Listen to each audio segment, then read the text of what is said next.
মাননীয় পদাধিকাৰ আৰু আজিৰ সভাৰ সভাপতিকে মুখ্য কৰি সমবেত নৰনাৰায়ণ ৰূপী বাপ বান্ধৱসকল, আই মাতৃসকল আৰু আমাৰ সকলোৰে আশা ভৰসাৰ স্থল যুৱক যুৱতী, ছাত্ৰ ছাত্ৰী আৰু কণ কণ মইনা মইনিহঁত, মোৰ 1946 চনত প্ৰথম শ্ৰীমন্ত শংকৰদেৱ সংঘৰ বাৰ্ষিক অধিৱেশনত পলাশনিত যোগ দিয়াৰ সৌভাগ্য ঘটিছিল, য'ত গড়মূৰ সত্ৰৰ ভূতপূৰ্ব সত্ৰাধিকাৰ মানৱ দৈৰী পীতাম্বৰদেৱ গোস্বামী সেই সভাত আগভাগ লৈছিল। তেতিয়া মানুহ 20 জনতকৈ কম, আৰু আজি 60 বছৰৰ মূৰত এই দৃশ্য দেখি মোৰ অন্তৰ উদ্বেলিত হৈছে। যেই কি নহওক, মহাপুৰুষ শ্ৰীমন্ত শংকৰদেৱৰ বাণীময় মূৰ্তি হ'ল কীৰ্তন।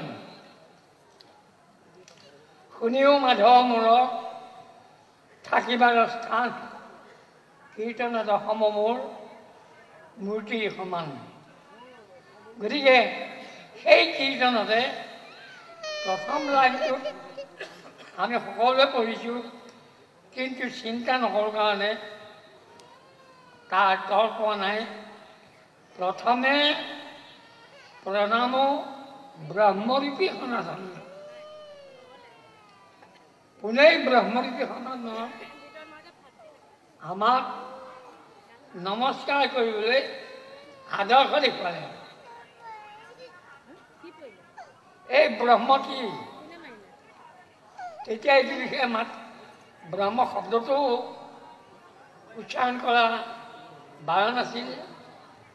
মোৰ মনত নানা প্ৰশ্ন আহিল, আৰু বিশেষকৈ কটন কলেজত থাকোঁতেই 1935 নে 36 চনত মই শংকৰাচাৰ্যৰ সাহিত্য পঢ়োঁ। তাত এটি শ্লোকে মোক উদ্বেলিত কৰিলে। শ্লোকাধেন প্ৰবক্ষ্যামি যদুক্তং গ্ৰন্থ কৌটিবে।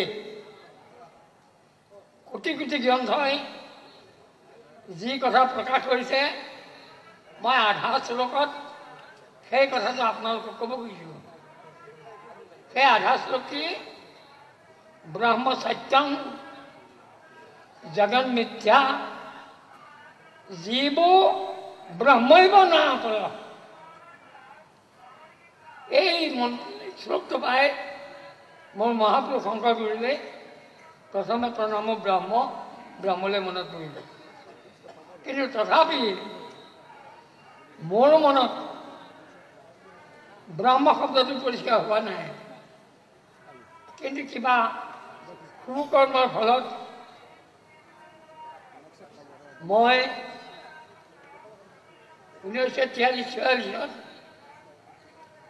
গড়মূৰৰ সত্ৰাধিকাৰ প্ৰভু তেতিয়া পীতাম্বৰদেৱ গোস্বামীৰ লগত একেলগে থকাৰ সৌভাগ্য ঘটিল। মোক বেদান্তৰ কথা যেতিয়া কয়, মই বোলো প্ৰভু বেদান্ত মই নাজানো, তোমাক মই বেদান্ত পঢ়াম। আৰু যিদিনা বেদান্ত আৰম্ভ কৰিছে, মোৰ প্ৰথম প্ৰশ্নটো হ'ল, প্ৰভু এই ব্ৰহ্ম শব্দটোৰ সম্পৰ্কে মই বুজা নাই, কিন্তু মোৰ মনটো শান্তি পোৱা নাই। তেতিয়া প্ৰভুৱে মোক ক'লে, মোক আজিলৈকে ব্ৰহ্মৰ বিষয়ে প্ৰশ্ন কৰা তুমিয়েই একমাত্ৰ প্ৰশ্নকৰ্তা। সে যে কি নহওক ব্ৰহ্ম সম্পৰ্কে সম্পূৰ্ণ উপলব্ধি কৰা সম্ভৱপৰ নহ'লেও মই বুজাবলৈ চেষ্টা কৰিম, বুজিবা। ব্ৰহ্মক জনাৰ আগতে তুমি কি বেদান্তৰ এই আত্মানং বিদ্ধি, এই আত্মানং বিদ্ধি জানিব লাগিব। তুমি নিজক জানা মই কি। এই মই কি বুলিলে দেখে দেহাটো বুজায়, আৰু এই দেহাটো খেতি অপ তেজ মূল্যম, মাটি পানী জুই বায়ু আকাশ, এই পাঞ্চভৌতিক দেহ। কিন্তু এই দেহটো আমাৰ চকুৰ আগতে নষ্ট হোৱা সদায় দেখিবলৈ পাইছোঁ। কিন্তু নষ্ট নোহোৱাকৈ কিমানলৈ থাকে? কিবা এটা বস্তু মোৰ দেহত আছে যিটোৰ সম্পৰ্কে আজিলৈকে কোনো বৈজ্ঞানিকে কোনো দাৰ্শনিকে উলিয়াব পৰা নাই। প্ৰত্যেকৰ অন্তৰত মই কি এই প্ৰশ্নটো আনিব লাগিব, তেতিয়াও উদ্বোধন হ'ব। আৰু কিন্তু শংকৰ গুৰুৱে পানীজান ভাষাত সদায় পঢ়া কীৰ্তনখনতে বেজস্তুতি অধ্যায়ত লিখি থৈ গ'ল, জীৱ অংশে তুমি প্ৰৱেশিলা গাঁৱে গাঁৱে। মোৰ যিটো জীৱাত্মা সেইটো তুমি তাৰমানে পৰমাত্মা। গতিকে মোৰ জীৱাত্মাটো পৰমাত্মাৰ অংশ।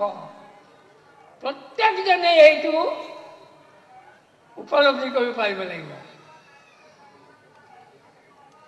যে কি নহওক এই কৃষ্ণ আৰু ব্ৰহ্ম সম্পৰ্ক কি? মোক ব্ৰহ্মটো বুজাওঁতে এই চৰাচৰ জগত আমি যি দেখিছোঁ ই চিৰকলীয়া নহয়। এনেকুৱা এটা সময় আহে, নাহি জল নাহি থল নাহিকে আকাশ, তেতিয়াও কিন্তু এক বস্তু থাকে। ঋগ্বেদে সেইটো একাং সৎ এই বুলি ঘোষণা দিলে। আৰু ঋগ্বেদৰ প্ৰথম মন্ত্ৰটো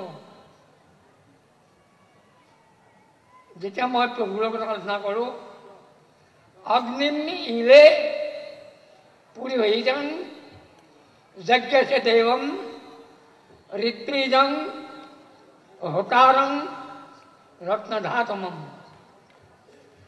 এই মন্ত্ৰটো পাই প্ৰথম শব্দটো হ'ল অগ্নি। তেতিয়া গোসাঁই মোক বুজালে এই অগ্নি পৰমাত্মা আৰু তাৰে অংশ হ'ল জীৱাত্মা।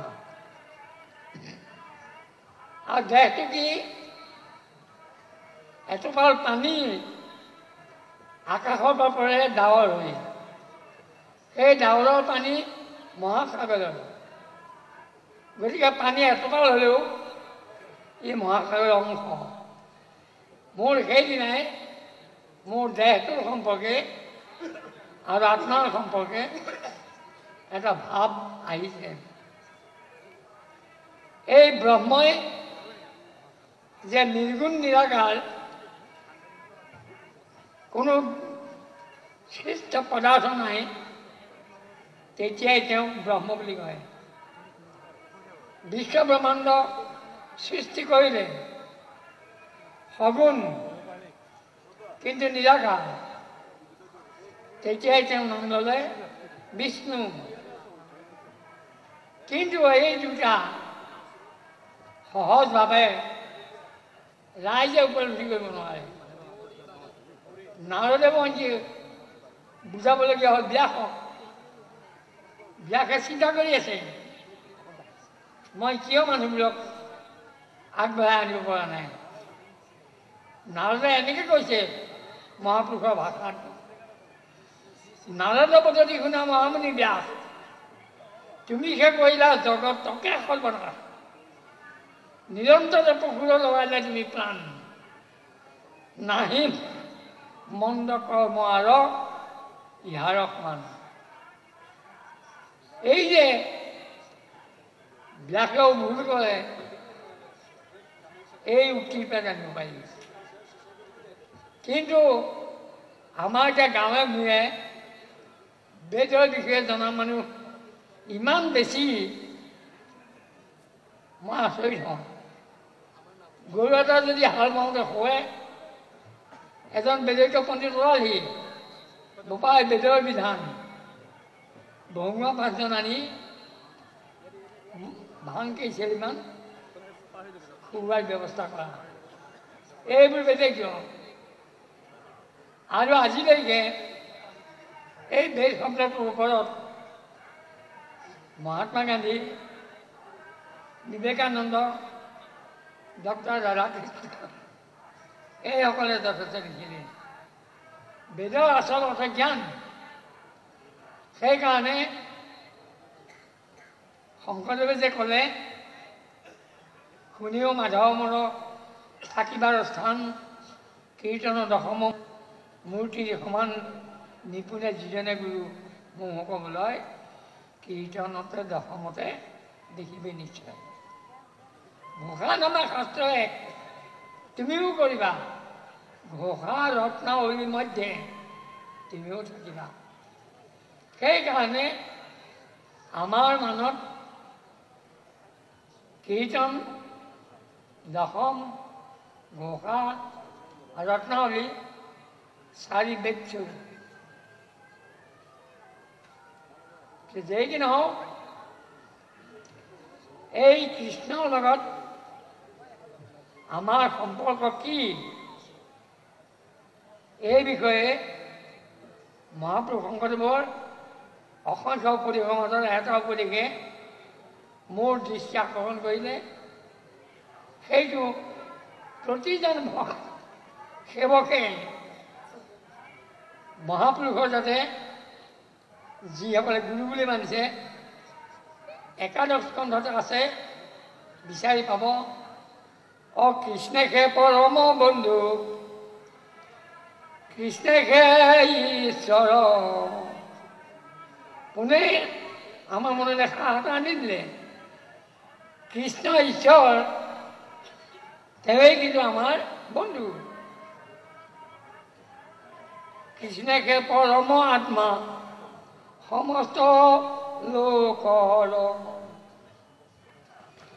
গতিকে সমস্ত আত্মা সেই পৰমাত্মা কৃষ্ণ। আৰু আমাক অভয় ভাৱ এটা দাঙি ধৰিলে, সেই অভয় ভাৱটো আপোনালোকে চাব। সেই অভয় ভাৱটো হ'ল পিতৃ মাতৃ সবে এলৈ মনন্তাজনক,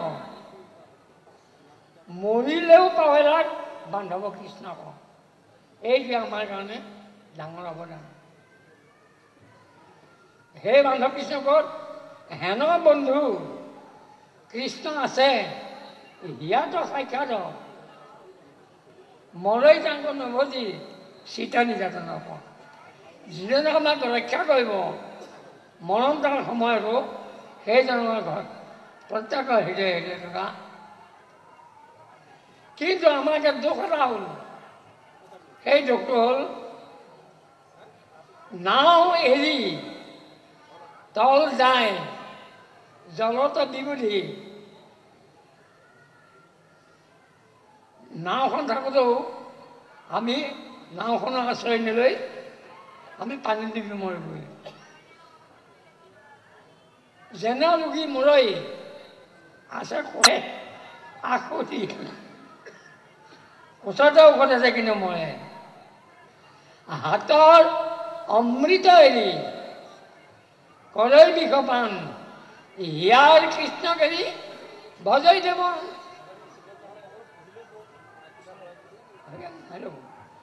হৰৈ এই যে আমাৰ হিয়াত থকা কৃষ্ণক এৰি আমি যে আন দেৱ দেৱতা পূজা কৰোঁ এইটো হাতৰ অমৃত এৰি বিষপান কৰাৰ লগত গুৰুজনাই তুলনা দিছে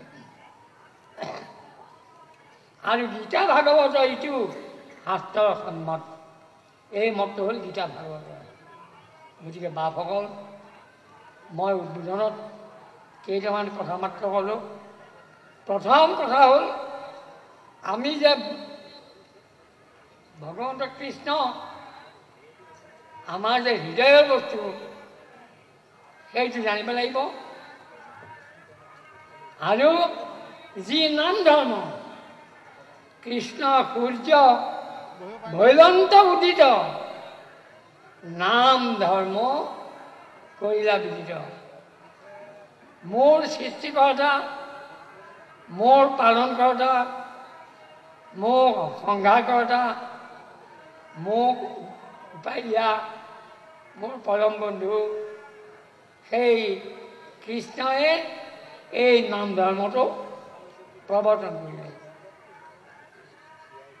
কিন্তু দুখটো হ'ল আমি অধ্যয়ন নকৰোঁ যে কি নহওক আগতকৈ যে যথেষ্ট বাঢ়িছে কিন্তু তথাপিতো এতিয়াও বিৰোধাচৰণ কৰা বহুত মানুহ আছে বাদ দিয়ক অভয় ভাৱত শৰণ লৈ আমি কোনো কথাত ভয় কৰিব নালাগিব প্ৰত্যেকৰ অন্তৰত এই ভাৱে যদি ক্ৰিয়া কৰে তেতিয়াই মোৰ 91-92 বছৰীয়া বৃদ্ধই মনত পৰম তৃপ্তি পাব আৰু আপোনাৰ খবৰ সমস্তৰ চৰণত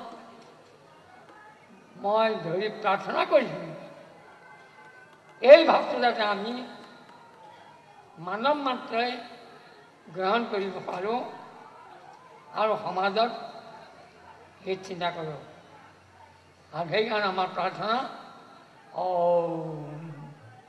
সহনা ভৱতু সহনৌ ভুনক্তু সহ বিদ্যং কৰ্মাৱহৈ তেজস্বিনাবতু